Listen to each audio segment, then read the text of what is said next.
नमस्कार दोस्तों, मेरा नाम है दिनेश पवार और मैं आपका स्वागत करता हूं पवार एग्री हब में।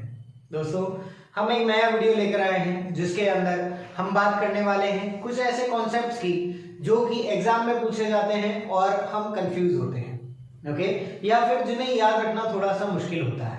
तो उन्हीं के बारे में हम बात करने जा रहे हैं। हमारे अगले आने वाले सभी वीडियोस के अंदर हम बात करेंगे ऐसे ही टॉपिक्स के बारे में। बिल्कुल छोटे छोटे वीडियोस मैं आपके लिए लेकर आऊंगा और उसके अंदर हम बात करेंगे बिल्कुल छोटे छोटे लेकिन एक इंपॉर्टेंट कॉन्सेप्ट्स के बारे में, जो कि आपको जेड, आईसीआर, बीएचयू या फिर आपके एग्रीकल्चर सुपरवाइजर या फिर जो आने वाला एग्जाम है AAU का, उसके अंदर भी काम आने वाले हैं।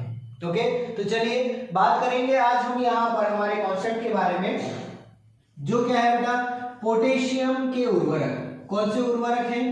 पोटेशियम के उर्वरक हैं, ठीक है, उनके बारे में हम बात करेंगे। वीडियो को लास्ट तक देखते रहिएगा, कारण ये है कि लास्ट में एक बहुत ही अच्छी चीज मैं आपको बताने जाऊंगा, ठीक है। तो बात कर ले पोटेशियम के उर्वरकों की। तो सबसे पहली चीज जो हमें ध्यान रखनी है कि जो पोटेशियम के उर्वरक हैं उसमें जो हम बात करते हैं के की, ठीक है, नॉर्मल से हम जानते हैं ये चीज, जो के हम लिखते हैं उसको हम क्या बोलते हैं? पोटेशियम कहते हैं। क्या कहते हैं? पोटेशियम। लेकिन अगर बात की जाए कि ये जो पोटेशियम है और ये जो हमारे पोटेशियम के उर्वरक है वो किस रूप में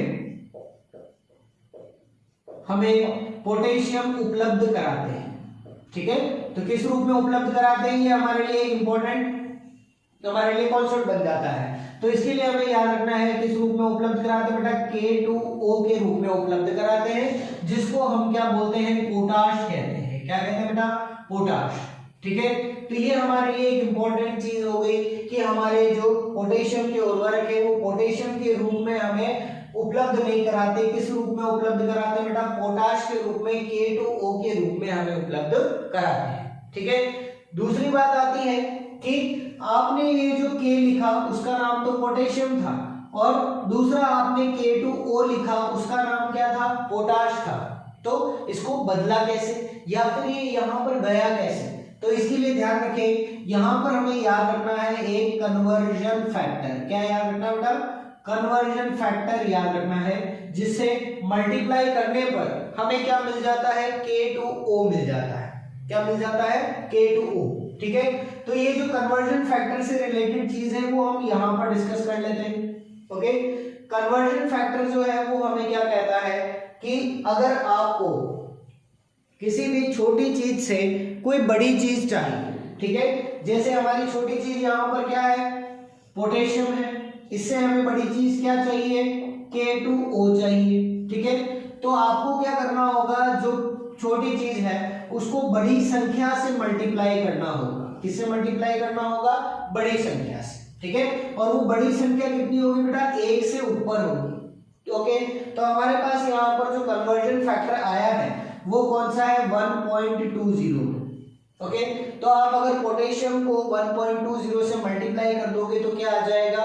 K2O आ जाएगा, ओके। और बिल्कुल इसी तरह जब हम बात करते हैं किसकी? फास्फोरस की, तो फास्फोरस जो है वो हमें किस रूप में उपलब्ध होता है बेटा? P2O5 के रूप में उपलब्ध होता है, ठीक है, जिसको हम क्या बोलते हैं? फॉस्फेट। तो इसको तो हमने क्या कहा? पोटाश कहा। क्या कहा?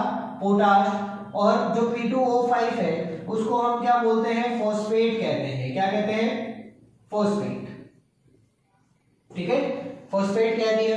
तो अब ये फॉस्फेट लाना है किससे? फास्फोरस से। यहाँ पर तो बेचारा अकेला है, लेकिन यहाँ पर 5 ऑक्सीजन और आ गए और यहाँ पर इसका एक भाई और आ गया, तो हमें संख्या बढ़ानी पड़ेगी, मतलब बड़ी संख्या से मल्टीप्लाई करने का। तो वो कौन सा है बेटा? 2.29 है। कौन सा है? 2.29, ओके। तो यहाँ पर सिंपल सी चीज याद रखनी है, पोटाश के लिए 1.20 और फास्फोरस के लिए कितनी है? 2.29 है, ओके। तो सिर्फ एक का डिफरेंस है इसके अंदर। तो अगर हम 2.29 से मल्टीप्लाई कर देंगे तो हमारा आंसर क्या आ जाएगा बेटा? P2O5 में आ जाएगा, ठीक है। और दूसरा कॉन्सेप्ट ये है कि अगर आपको उल्टा पूछ ले कि उल्टा क्या करना है, तो इतनी तो मैथमेटिक्स हमको आती है ना, इतना तो हम जानते हैं कि अगर यहाँ पर K2O है तो यहाँ इसको प्राप्त करने के लिए क्या करना पड़ेगा हमको? इससे मल्टीप्लाई कर लिया, और अगर ये चाहिए तो इसको इधर ले जाओ, क्या हो जाएगा, डिवाइड हो जाएगा। तो इससे याद रखना, जब आपके पास K2O है तो आप किससे मल्टीप्लाई करोगे, 0.83 से, तो आपको क्या मिल जाएगा बेटा, K मिल जाएगा। ठीक है, और ये जो 0.83 है इसकी संख्या किसके बराबर होती है, हमारे 1/1.20 के बराबर होती है बेटा। ठीक है, तो अगर आप 1.20 को डिवाइड करके इसके साथ लिख दोगे तो आपका K आ जाएगा। और अगर इतना झंझट करने की जरूरत नहीं है तो सिंपल सा याद रख लेना, K2O को हमने किससे मल्टीप्लाई किया, 0.83 से, तो क्या आ जाएगा, K। और अगर हमारे पास P2O5 है, इसको हम मल्टीप्लाई किससे कर देंगे बेटा, 0.4 से, या 0.43 हम लिख सकते हैं। तो 0.43 से मल्टीप्लाई किया तो हमारे पास क्या आ जाएगा, फास्फोरस आ जाएगा। क्या आ जाएगा, फास्फोरस। ठीक है, तो चलिए पहला कॉन्सेप्ट हमने समझ लिया कि पोटाश जो है इसको लाने के लिए हमें पोटेशियम को किससे मल्टीप्लाई करना पड़ेगा, 1.20 से मल्टीप्लाई करना पड़ेगा। ठीक है, चलिए अब कुछ स्पेशल बात कर लें। तो हमारे जो K2O या फिर पोटाश के रूप में जो हमें उपलब्ध कराने वाले उर्वरक हैं वो कितने प्रकार के हैं। ठीक है, तो जब हम बात करते हैं इसके वर्गीकरण की, कि ये जो हमारे पोटाश युक्त उर्वरक है वो कितने प्रकार के होते हैं, तो हमें याद रखना है मुख्य रूप से कितने प्रकार के हैं, 3 प्रकार के हैं। कितने प्रकार के बेटा, 3 प्रकार के। ठीक है, एक तो है उसे हम कहते हैं क्लोराइड युक्त, क्या कहेंगे, क्लोराइड युक्त उर्वरक। ठीक है, दूसरे हमारे पास कौन से बेटा, सल्फेट युक्त उर्वरक, जिसके अंदर क्या मिलेगा, सल्फेट। ठीक है, और तीसरे जो है वो कौन से हैं, नाइट्रेट युक्त उर्वरक। कौन से हैं, नाइट्रेट युक्त उर्वरक, जिनके अंदर क्या मिलेगा, नाइट्रेट मिलेगा।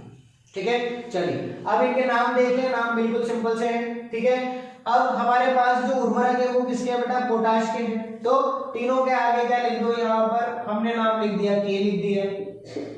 ठीक है, और यहां पर क्या है, क्लोराइड है, तो क्लोराइड लगा दो सिंपल सा, तो क्या हो गया बेटा, KCl हो गया। ओके, फिर सल्फेट की बात करें तो सल्फेट क्या होता है, SO4-2 होता है, तो K2SO4 हो गया। ठीक है, तो K2SO4। और लास्ट बात करें नाइट्रेट की तो क्या हो गया बेटा, KNO3 हो गया।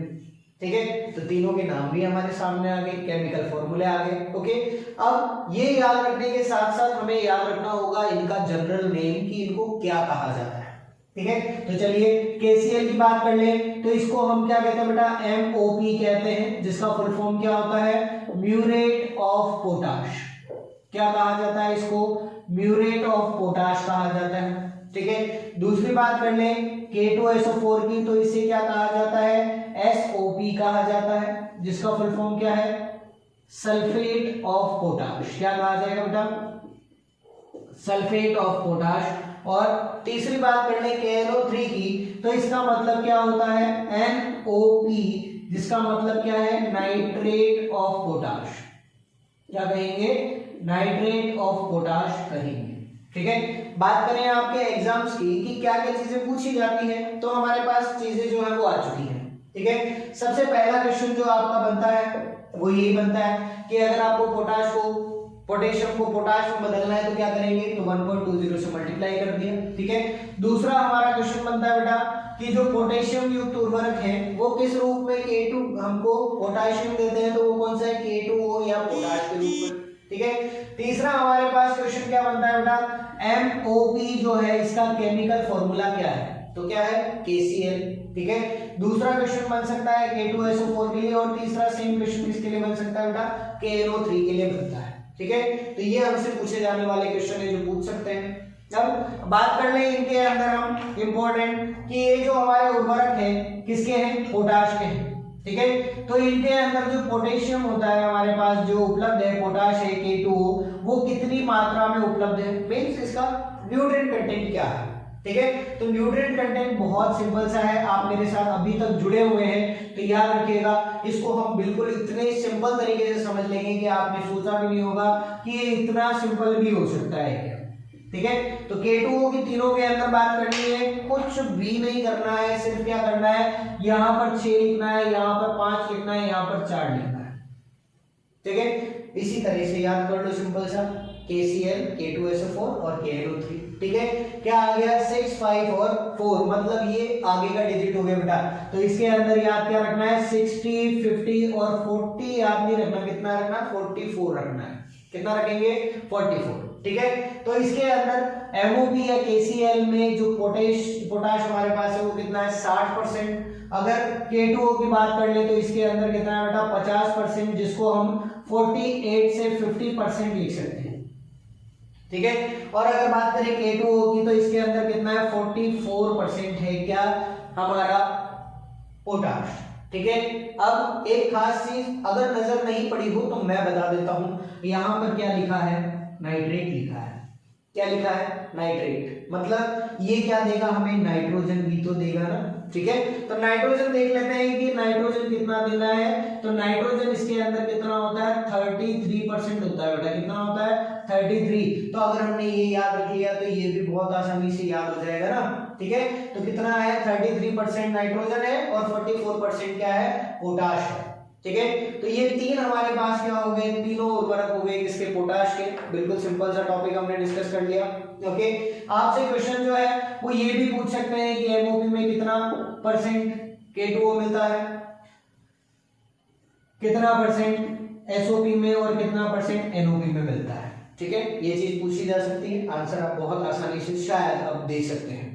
ठीक है, चलिए अब इसके बाद हम बात कर लें एक और इंपॉर्टेंट कॉन्सेप्ट की। उसके अंदर हमें क्या करना है, क्लोराइड युक्त जो हमारे उर्वरक है उनके बारे में बात करनी है। ठीक है, तो इसके अंदर क्या आ रहा है बेटा, क्लोरीन आ रहा है। क्या आ रहा है, क्लोरीन। ठीक है, और क्लोरीन की जब अधिकता होती है प्लांट के अंदर तो उसकी वजह से क्या होती है, स्कॉर्चिंग होती है। क्या होती है, स्कॉर्चिंग। ठीक है, स्कॉर्चिंग का सीधा सीधा मतलब क्या होता है, पत्तियों का जलना। क्या मतलब है, जलना या झुलस जाना। ठीक है, तो पत्तियां जो है वो कैसी होती है, झुलस जाती है। इसीलिए याद रखना है कि ये जो क्लोराइड युक्त उर्वरक है कौन सा, KCl, इसका उपयोग कहां पर नहीं किया जाता बेटा, तंबाकू में नहीं किया जाता। ठीक है, तंबाकू में कैसा होता है, ये अनुपयोगी होता है, वहां पर इसका उपयोग नहीं करेंगे। कारण क्या है कि इसकी वजह से जो तंबाकू की पत्तियां हैं, ठीक है, उनकी जलने की क्षमता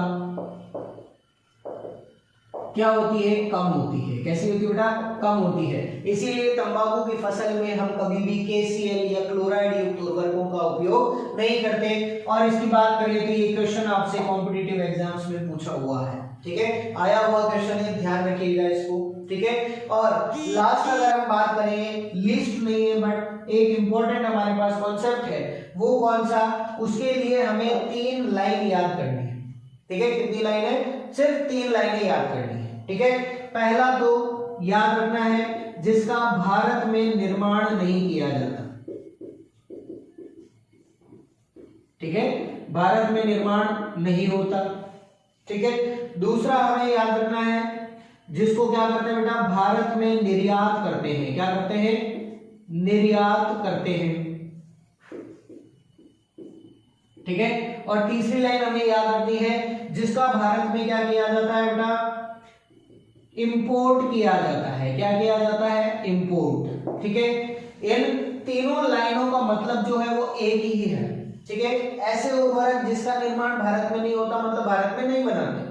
ठीक है, अब नहीं बनाते तो कहीं से तो लाना पड़ेगा ना, क्योंकि उपयोग तो करना है। तो कहां से लेकर आएंगे, किसी दूसरे देश से, तो उसको क्या कहेंगे, निर्यात करना, उसका निर्यात करेंगे। ठीक है, और अगर निर्यात हिंदी में नहीं समझ में आता बेटा तो इंग्लिश में समझ लो, उसका क्या करेंगे, इंपोर्ट करेंगे। क्या करेंगे, उसका इंपोर्ट। तो ये हमारे जो फर्टिलाइजर है, हमारे उर्वरक हैं, वो कौन से होते हैं, हमारे फास्फोरस नहीं, कौन से हैं, पोटाश के, या फिर हम कह सकते हैं पोटेशियम के उर्वरक है। किसके उर्वरक है बेटा, पोटेशियम के उर्वरक या पोटेशियम के फर्टिलाइजर्स हैं, जिनका निर्माण भारत में नहीं होता, जिनको दूसरे देश से निर्यात करना पड़ता है, जिसको इंपोर्ट किया जाता है। और याद रखिए ये क्वेश्चन आपसे एग्रीकल्चर सुपरवाइजर के अंदर पहले ही पूछा हुआ है। ठीक है, 2020 में शायद एग्जाम हुआ था, उसके अंदर ये जो क्वेश्चन है, या 2018 में हुआ था, उस समय पर आपको ये जो क्वेश्चन है वो सिंपल वर्ड्स के अंदर सीधा पूछा हुआ था